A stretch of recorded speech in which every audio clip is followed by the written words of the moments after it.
Group সিতে পেয়েছে সেই জায়গাতে দাঁড়িয়ে যেটা আরেকটা ওয়েটিং লিস্ট প্রকাশ করা হয়। তার পাশাপাশি রিটেন এবং ভাইবা যে নেওয়া হয়েছিল জিআরবিটির পক্ষ থেকে সেই দুটি ফল কোন ক্যান্ডিডেট কত পেয়েছে সেটা যাতে প্রকাশ করা হয়, কিন্তু জিআরবিটির যখন ফল প্রকাশ করা হয় গ্রুপ ডি সেটা করা হয়নি। এখানে দুর্নীতি করা হয়েছে, স্বজন পোষণ করা হয়েছে, টাকার বিনিময়ে অর্থের বিনিময়ে সেখানে বহিরাজ্যের অধিকাংশ যুবকদেরকে তারা চাকরি দিয়েছেন। আমাদের রাজ্যের মেধাবী যারা ছাত্রছাত্রী আছে তাদেরকে যুবকদেরকে বঞ্চিত করা হয়েছে।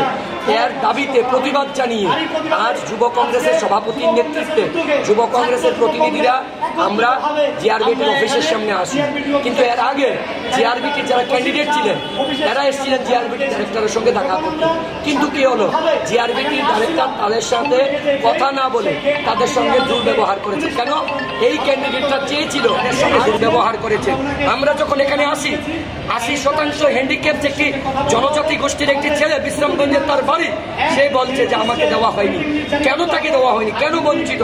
রাজ্যের যুবকদের সঙ্গে যুব কংগ্রেস লড়ছি, আমরা লড়াই করছি, আগামী দিনও করব। এই দুর্নীতিবাদ সরকারের বিরুদ্ধে যুব কংগ্রেসের লড়াই জারি থাকবে। আমাদের দাবি অতি সত্বর ওয়েটিং লিস্ট জারি করতে হবে এবং যারা আগে গ্রুপ সিতে চাকরি পেয়েছে বা যারা এখানে চাকরি করতে ইচ্ছুক না তাদেরকে বাদ দিয়ে সেই ওয়েটিং লিস্ট থেকে তাদেরকে যাতে চাকরি দেওয়া হয় এবং রিটেন আর ভাইবার যে ফল সেটা প্রকাশ্যে জনসমক্ষে আসতে হবে। এই দাবি নিয়ে আজকে আমরা এখানে এসেছি। অসীম সাহা পালিয়ে গিয়েছেন ভয়ে, যুব কংগ্রেসের নেতৃত্বের সঙ্গে তিনি কথা বলতে চাইছেন না। যতক্ষণ পর্যন্ত অসীম সাহা আমাদের সঙ্গে আমাদের দাবি না শুনবেন, এসে দেখা করে, ততক্ষণ আমরা এই জিআরবিটির অফিসের সামনে আছি। আপনারা জানেন যে রাজ্যে জিআরবিটির গ্রুপ সি গ্রুপ ডি পরীক্ষা নেওয়া হয়েছিল। বহু তাল বাহানার পর গ্রুপ সির ফলাফল বেরিয়েছিল, তখনও দুর্নীতির গন্ধ ছিল। আমাদের রাজ্যের ছেলেদেরকে বঞ্চিত করা হয়েছিল, তখন আমরা প্রতিবাদ জানিয়েছিলাম। আবার বহু তালবাহানার পর এই গত দুদিন আগে গ্রুপ ডির পরীক্ষার ফলাফল বেরিয়েছে। এই ফলাফল বেরানোর আগে আমাদের রাজ্যের মাননীয় যিনি বিধায়ক সুদীপ রায় বর্মন বিধানসভার এই 3 দিনের অধিবেশন চলাকালীন তিনি রাজ্যের মাননীয় মুখ্যমন্ত্রীর কাছে এবং রাজ্য সরকারের কাছে দাবি রেখেছিলেন, চিঠি লিখেছিলেন এবং বিধানসভায় দাঁড়িয়ে বলেছিলেন যে এই গ্রুপ ডিতে এমন বহু ক্যান্ডিডেট আছেন যারা গ্রুপ সিতে উত্তীর্ণ হয়েছেন, অনেকে সেখানে চাকরি করছেন বা অনেকে বহিরাজ্য থেকে আছে, এদেরকে যাতে না দিয়ে আমাদের রাজ্যের যারা ভূমিপুত্র, আমাদের রাজ্যের যারা ছেলে তাদেরকে যাতে দেওয়া হয়, সেখানে মেরিট লিস্টের পাশাপাশি যাতে আরেকটা ওয়েটিং লিস্ট দেওয়া হয়। কিন্তু রাজ্য সরকার সেদিন ওনার এই কথা কর্ণপাত করেনি, কারণ এই সরকার দুর্নীতিবাজ। এই সরকার রাজ্যের যুবকদের উন্নয়ন চায় না। এই সরকার পয়সার বিনিময়ে, অর্থের বিনিময়ে রাজ্যের যুবকদেরকে বঞ্চিত করছে। তার প্রতিবাদ জানিয়ে যুব কংগ্রেসের সভাপতির নেতৃত্বে আজ আমরা জিআরবিটির অফিসের সামনে আসি। পুলিশ দিয়ে গেট বন্ধ করে দেওয়া হয়, তারপরেও আমরা কিছু যুবক, আমরা যিনি ডাইরেক্টর জিআরবিটির অসীম সাহা, উনার অফিসের সামনে যায়। ইনি হচ্ছেন অসীম সাহা, যিনি এক সময় তৎকালীন সরকারের দালালি করেছিল, আজকে বর্তমান সরকারের দালালি করছেন। ইনি দুর্নীতিবাজ অসীম সাহা। এই বিজেপি দুর্নীতিবাজ সরকারটা সমস্ত দুর্নীতি করাচ্ছেন এই জিআরবিটির ডাইরেক্টর অসীম সাহাকে দিয়ে। আমরা যখন ওনার অফিসের সামনে আসি গণতান্ত্রিকভাবে ওনার সঙ্গে কথা বলতে, তিনি ভয়ে পালিয়ে যান। তার পাশাপাশি আমরা দেখি জিআরবিটির ক্যান্ডিডেটরা যখন এখানে কথা বলতে আসেন, আরটিআই যেটা দেশের সংসদে আইন পাশ করা হয়েছিল, রাইট টু ইনফরমেশন, সেখানে তাদেরকে বঞ্চিত করে এই অসীম শাহ তাদের সঙ্গে দুর্ব্যবহার করে।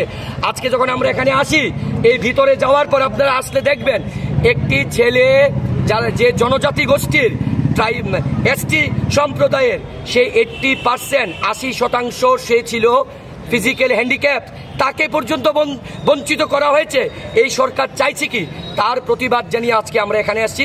যতক্ষণ পর্যন্ত অসীম সাহা না আসবে ততক্ষণ আমাদের আন্দোলন জারি থাকবে এবং রাজ্যের যুবকদের সাথে এই রাজ্যের কংগ্রেস এবং যুব কংগ্রেস লড়াই করছে, আগামী দিনও করবে দুর্নীতিবাজ সরকারের বিরুদ্ধে। জানেন জিআরবিটি গ্রুপ ডির ফলাফল ইতিমধ্যেই প্রকাশ হয়েছে এবং আমাদের বিধায়ক শ্রী সুদীপ রায় বর্মনজি ফলাফল প্রকাশের আগেই বলেছিলেন যে একটি ওয়েটিং লিস্ট যাতে বানানো হয়, কারণ এই পরীক্ষায় যারা গ্রুপ ডিতে পরীক্ষা দিয়েছে তারা গ্রুপ সিতেও পরীক্ষা দিয়েছে এবং বহিরাগত বাইরের থেকেও অনেক ছেলেমেয়েরা এসে পরীক্ষা দিয়েছে।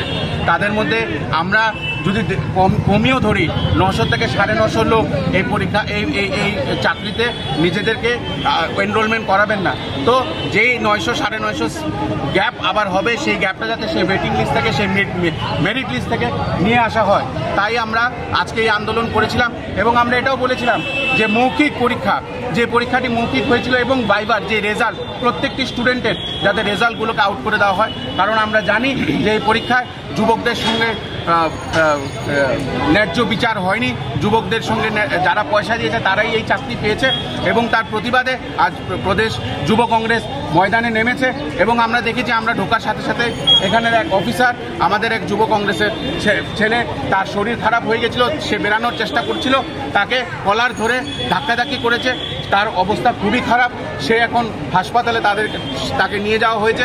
এবং তার জন্য আমরা পুলিশ প্রশাসনকে এবং যে বিজেপির দালাল যারা কাঁধের মধ্যে অশোক স্তম্ভটাকে ভুলে পদ্মফুল লাগিয়ে আজকে নাটক করছে, সেই পুলিশদের বিরুদ্ধে আজকে আমরা আওয়াজ উঠিয়েছি। এবং আমরা চাই সাংগঠনিক অসাংগঠনিক যত যুবকরা আছে এই আন্দোলনকে আরও বৃহত্তর করে গড়ে তুলতে হবে, কারণ দিনের পর দিন এই শাসক দল, এই বেকার বিরোধী দল, এই যুবক বিরোধী দল, এই ভারতীয় জনতা পার্টি রাক্ষসের মতন যুবকদের জীবনকে নিয়ে ছিনিমিনি এবং তাদেরকে গ্রাস করছে। তার প্রতিবাদে আজ ত্রিপুরা প্রদেশ যুব কংগ্রেস মাঠে আছে।